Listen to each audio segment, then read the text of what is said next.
Reading with your kids. Hey, so great to see you. Come on in. Hi, my name is Jedley, and this is the Reading with Your Kids podcast, coming to you from the beautiful neighborhood of Reedville in the southwest corner of Boston, Massachusetts. We are so very happy and very, very honored that you're taking the time to join us today. Thank you so very, very much. If you have a moment, please be sure to subscribe to the show on the iHeartRadio app, on iTunes, on Himalaya, Spotify, wherever you find your podcast. We have a wonderful guest for you today. Her name is Meagan Meehan. She's going to be telling us about her beautiful new picture book, Abela's Adventures. Before we learn about Abela's Adventures and also learn about Megan's great online writing class for children's authors, we want to let you know that this episode of the Reading with Your Kids podcast is sponsored by Mommy's Big Red Monster Truck by Allison Paul Klakowitz. Does your kid love big monster trucks? Big red monster trucks? I know my kids loved big noisy trucks when they were young, both my son and my daughter. And my kids loved their mom because mommies are the greatest. They feed us, they care for us, they love us with all their hearts. But did you know that moms are also so very, very cool? Or as we say here in Reedville, like moms are like wicked cool. Well, one little boy sure does. His mommy drives a big red monster truck, and it is awesome. It bounces and smashes and takes them on amazing adventures all over the country. In her truck, they can do anything, go anywhere, and best of all, they do it together. You are going to love the time you spend together with your children reading Mommy's Big Red Monster Truck by Allison Paul Klakowitz. This episode of the podcast is also sponsored by There Are No Fireflies in Montana, written by Nita Clark and illustrated by her daughter, Kathy Doherty. A young girl is curious as to why there are no fireflies in Montana. Starting with her mom, she winds through her family, asking each one why there are no fireflies where they live. It ends up with her little brother, who has a really interesting explanation as to why there are no fireflies in Montana. There Are No Fireflies in Montana would be a great addition to any family library. You can find out more about this great book and about all of Nita and Kathy's books by visiting their website, aneatreadpublishing.biz. Kathy and Nita's books are also available on Amazon.com.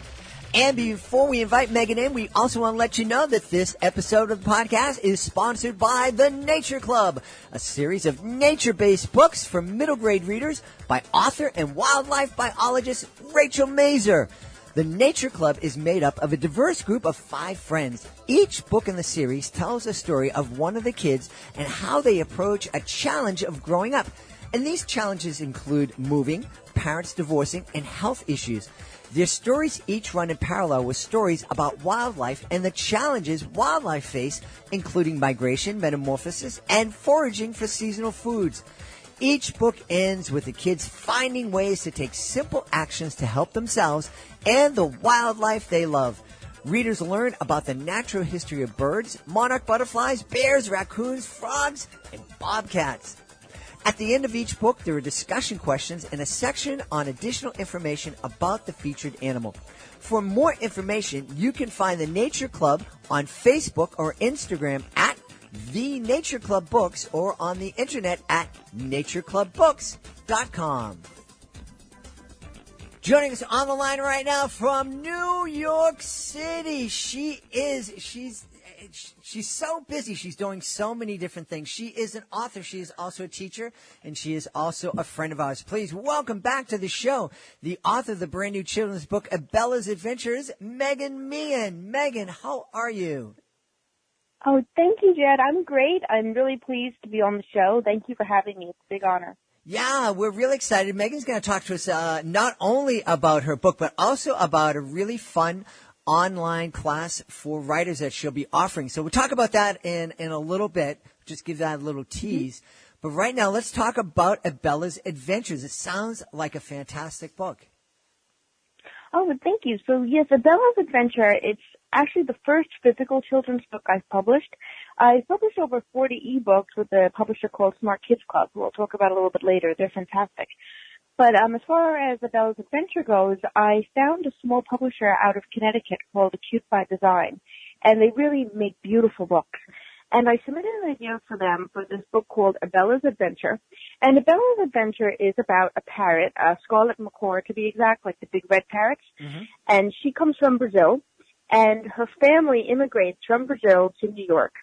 And one day, Abela flies out the window and ends up going on a little adventure around New York, searching for what they call guava fruits, which are fruits that are very prominent in Brazil and that parrots absolutely love.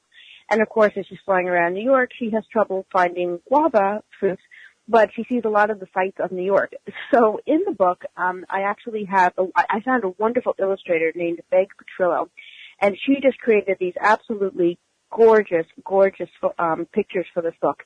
And the book features a lot of key locations in New York. So if you're familiar with New York City, you will recognize some of the places that are featured in the book. There's images of Yankee Stadium, of Ellis Island, of the Statue of Liberty, of the Brooklyn Bridge, of the Empire State Building, Botanical Gardens, zoos, Central Park, even Macy's, believe it or not, the Herald Square Macy's. So the book ultimately is a story about immigration. It's a story about birds and the love that families feel for their pets. And the other thing that I wanted to do with this book is that I am an absolute animal lover and I'm crazy about birds. And I thought it would be really, really nice if a portion of the proceeds of this book could go towards a wonderful organization called the Wild Bird Fund. And the Wild Bird Fund is an organization that is located in Manhattan, but they will take birds from all over the Tri-City area. Anybody that has a bird that needs help, they will step in and try to help it. Swans, geese, pigeons, really anything that you find that's injured or orphaned. Mm-hmm. And they are a great nonprofit organization. So I decided to make, to see if I could give a portion of the proceeds of this book to them. And they were really receptive and they were really wonderful and they loved the idea of the book and the fact that I wanted to kind of partner with them to give them a little bit of money back, to help, continue their great work with the birds. And actually, right on the inside flap of the book, there's a little page, a little description about the Wild Bird Fund. It shows their logo, and then it gives a little bit of information about them. So I was really happy to be able to do that. And in the future, I will definitely be writing more books some proceeds will go to charities. And I think that's especially important to do with children's books. Yeah, I do, and I think it's a great way for us to begin a conversation with our kids about using our talents to help others and all the different ways that we can do that. Absolutely. The book also features a couple of words here and there scattered throughout that are Portuguese. So, for example, there's the Portuguese word for applauded, aplaudu. The Portuguese word for bread, which is pale. There's throughout basically every page has at least one or two words that has the Portuguese translation because that's what they speak in Brazil. And I just thought that was nice just to show kids like some words are very similar to English, some words are very different. And I've heard that a lot of kids that read the book really do enjoy that feature.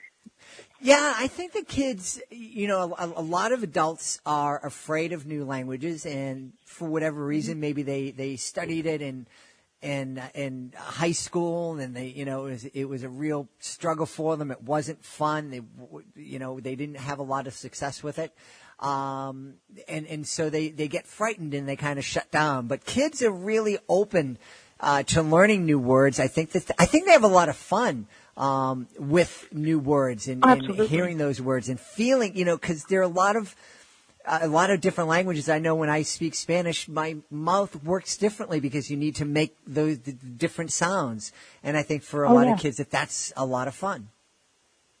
It's also easier to learn languages when you're younger. Mm-hmm. I mean, I'm really sorry I never learned Spanish or anything. I only speak English because that's what I was exposed to when I was little. I think you really are at a more of an advantage if you learn two languages when you're little, because a lot of people that I know that are bilingual that grew up in a house, like I know a lot of people, for example, that grew up speaking Italian and English, and they literally don't remember learning either language. It was just those languages were just sort of always there, and they're completely fluent in both languages, and that's like the best way to learn. Absolutely.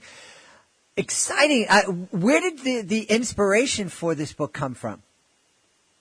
Well, I knew that Acute by Design liked focusing on books that had themes of multiculturalism, immigration, and then I always loved birds. So, and my best friend lives in Brazil. So I thought, wouldn't it be nice just to do a book about, something Brazilian themed? And then I thought, oh, well, why not something about a parrot? Because they come from Brazil. I mean, they're in a lot of South America, but Brazil is one of the regions that they live in. And I thought, wouldn't it be nice to do a story about a bird and maybe, a story about a family and this bird? And it just kind of grew from there. And then I thought, oh, it'd be nice to base it in New York, and then we can have like scenes of all over New York in the book. Mm-hmm. Because I think now it was funny, like when I came out with this book, one of the first places that helped me promote it was the New York Historical Society, which is a really well-known museum in Manhattan. And I showed them the book. They have a children's book section. They have a children's section downstairs, and they have a library in that children's section. And I reached out to them and I mentioned that I was writing a children's book, this was right when the book had been accepted for publication.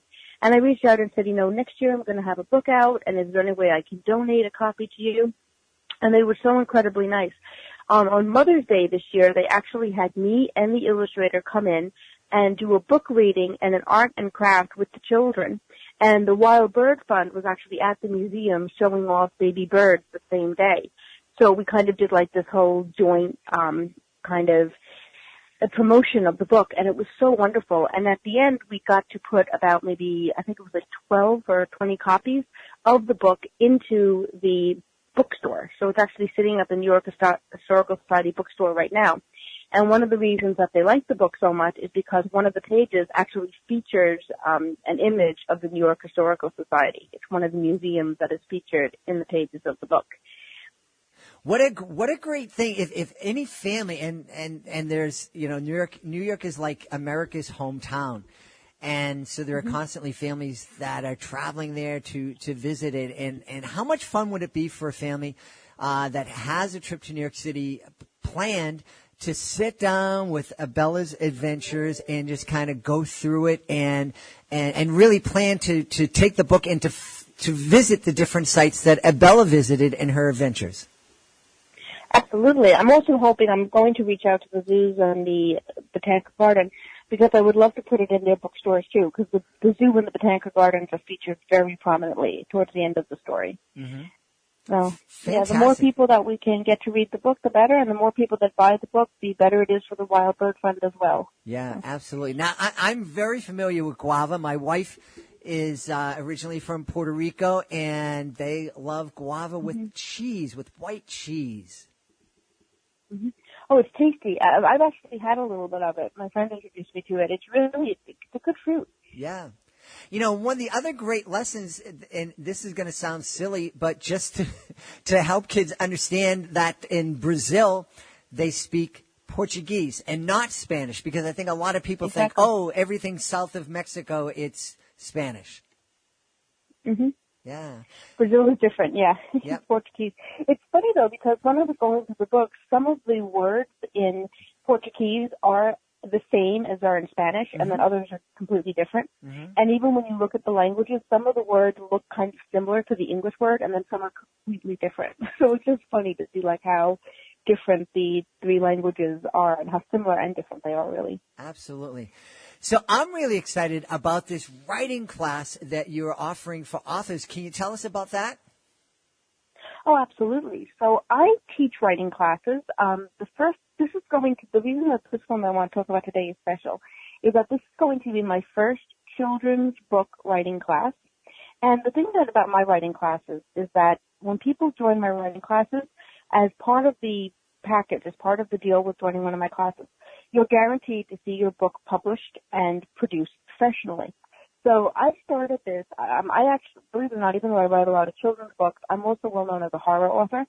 And I started this with a children's books. What am I saying? Sorry, I started this with horror writing classes back in 2018, where basically people that joined my writing class would see their book see their short story professionally narrated, and put onto the Chilling Tales for Dark Night YouTube channel, which is a great channel for anybody that loves horror. Mm-hmm. And then it's also going to be compiled into an anthology of horror stories that's going to be out with Stitch Smile publications in 2020. So all the stories from 2018, 2019 are actually coming out in 2020 in this anthology. And we're going to be opening up to other genres too. So I thought, wouldn't it be great to do something similar for a children's book class? So as I mentioned previously, I have written and published over 40 children's ebooks with a company called Smart Kids Club. They are a wonderful company. They are not self-publishing. They're an ebook publisher. They're kind of small, but they are fantastic. And I have always been so impressed by the quality of their work. You know, I write the stories for them, and then they will illustrate the stories. And the illustrators that they find are just top-notch. I mean, I have been blown away by some of the illustrations that they've come up with. So, and they also do audio features. So they have an audio narrator that reads the book. And then when you download the books, you have the option to either read the book yourself or have the audio narrator read it to you, kind of like the audio play feature. Mm-hmm. And then they also have some interactive features, and the books are just absolutely fantastic. So when I decided to do my children's book writing class, I thought, wouldn't it be nice to try to partner with Smart Kids Club? And they were very receptive to it. And so now on August 2nd, which is a Friday, I am going to be launching my first children's book writing class. And the way that this is going to work is that anybody can join. It's going to be done entirely online.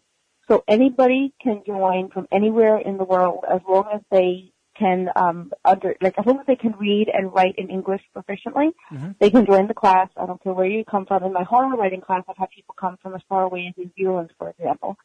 And you can make your own hours. This is an online class. There is no set time to be there. It's just like every week there's a new goal to meet, sort mm-hmm. of. But it's an 8-week-long class, and by the end of the class, you will have a fully polished children's book that will then be given to Smart Kids Club, and then they will have a professional illustrator illustrate the pages, and the author will have a say in what they want in the book. They'll say, well, how do you envision this page looking? How do you envision that page looking? That will be part of the class. Mm-hmm. And then a professional illustrator will be given the book. The book will be illustrated. It will be audio narrated by the audio narrator from Smart Kids Club, and then it will be put up for sale online on the Smart Kids Club website. So essentially you have had a book that is professionally illustrated and published and available to the public from a traditional non-self-publisher by the end of the class. Wow, that's what an exciting opportunity for an author.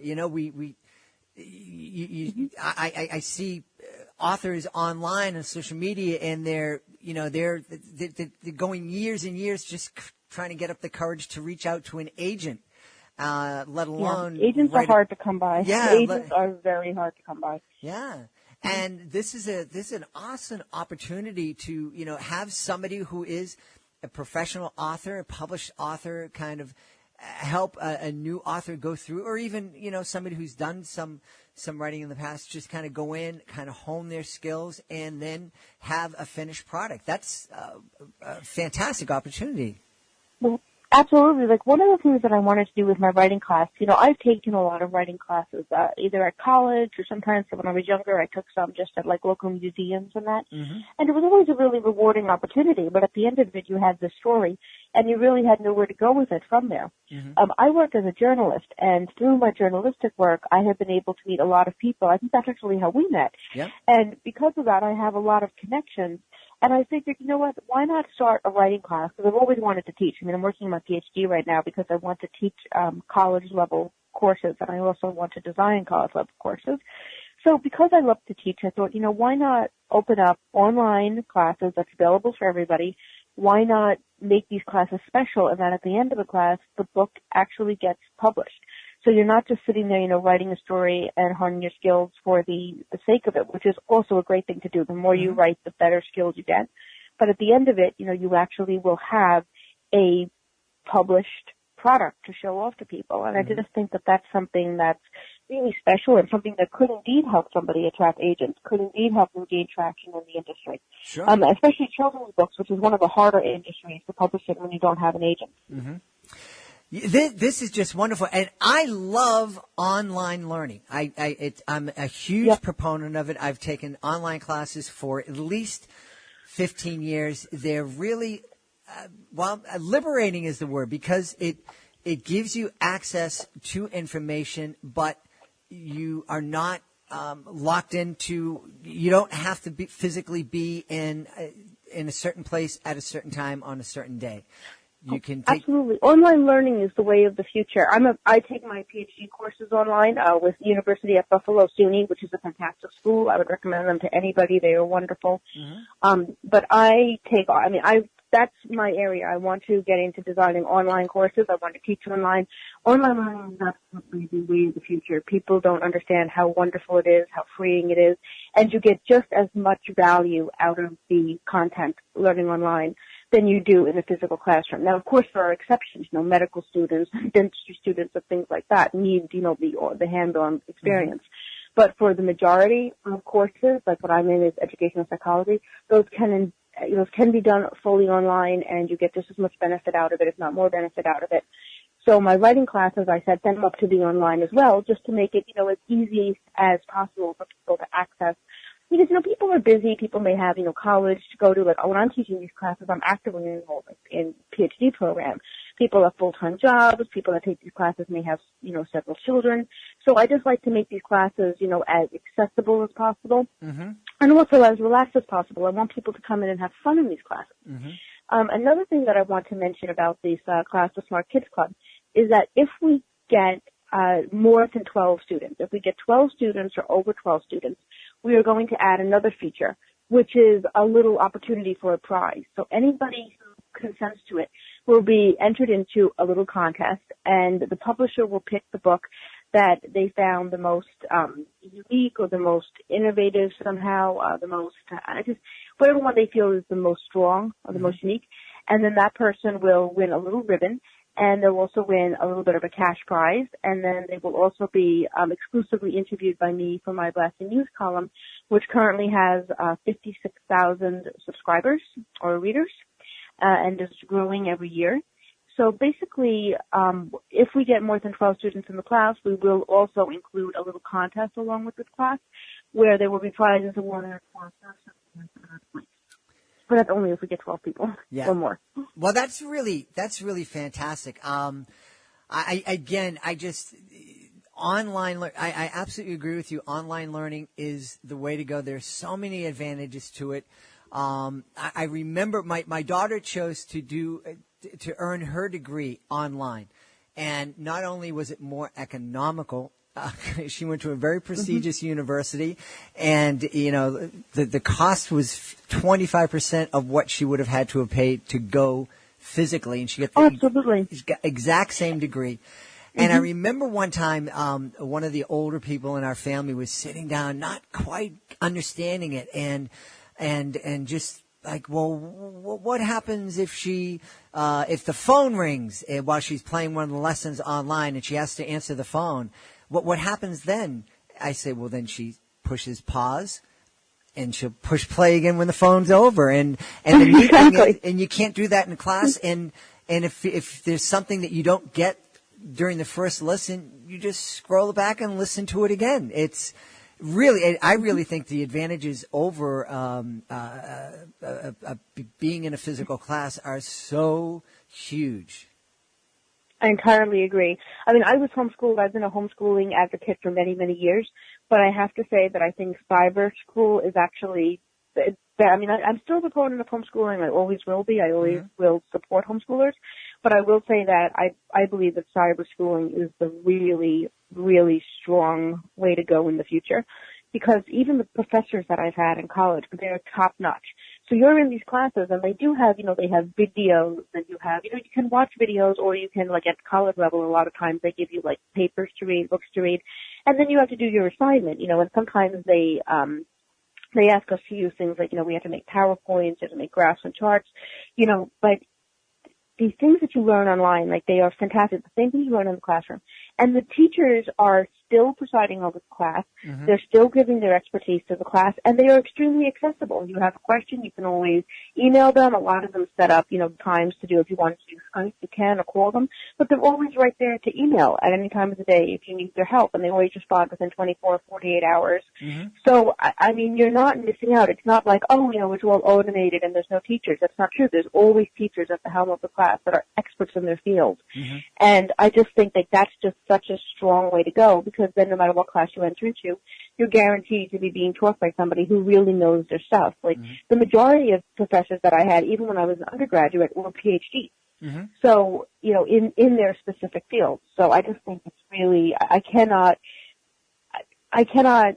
promote it enough. Yep. And I really am glad to see that online education is becoming increasingly popular. Every year you're just seeing it grow and grow and grow. Yep. And I think that that's really important, and that's really wonderful to see. And I hope to be able to contribute to the field myself. Yeah.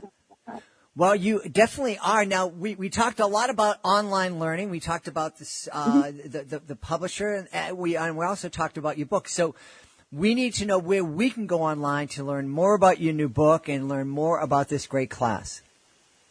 Okay, well, as far as the class goes, I don't have a website yet. I'm working on it. But if you want to Google me, the best place to get in contact with me, I have a Facebook and I have a Twitter, but the best way to get in contact, the best way to learn stuff about me is through my LinkedIn.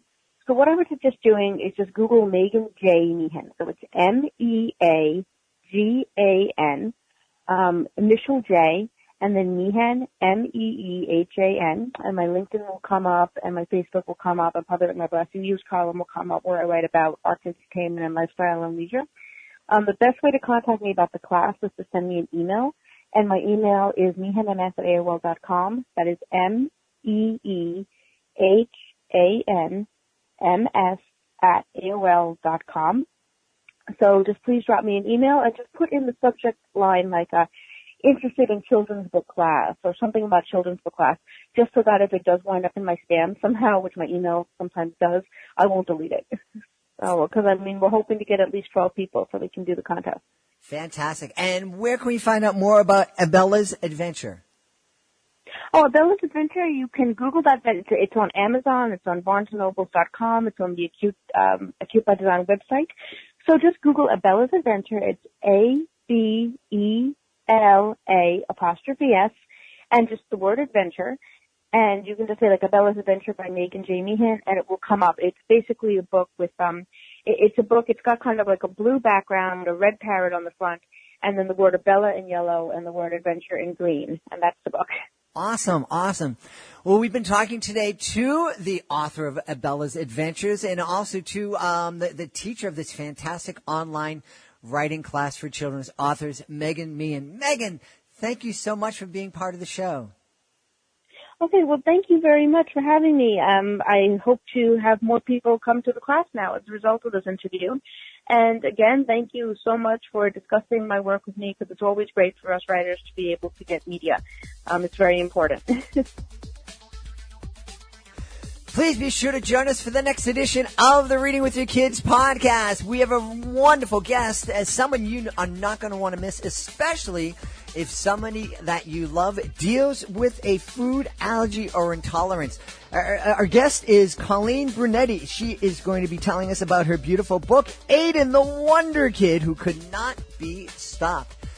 We don't want anybody to stop you from listening to every single episode of the Reading with Your Kids podcast, so please be sure to subscribe to the show. We can be found on Spotify, on iTunes, on the iHeartRadio app, on Stitcher Radio, on Himalaya. Wherever you find podcasts, you can find the Reading with Your Kids podcast. Please, please, please do subscribe. And please join me in thanking the people who made today's show possible. Meagan Meehan, our fantastic guest. Be sure to check out Abela's Adventures.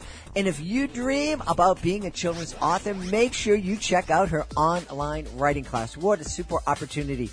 We also want to thank our sponsors, Nita Clark. Check out There Are No Fireflies in Montana. We also want to thank The Nature Club by Rachel Mazer. And also want to thank our friend Allison Paul Klakowitz. Be sure to check out her book, Mommy's Big Red Monster Truck. I want to thank my amazing producer, Fatima Khan, for all that she does. Check out her blog on our website, readingwithyourkids.com. I want to thank my beautiful wife for all of the support she gives me. And most of all, I want to thank you. Thank you so much for taking the time to join us. And thank you so much for taking the time to make the world a better place by reading with your kids. I'll be looking for you in the next edition of the Reading with Your Kids podcast.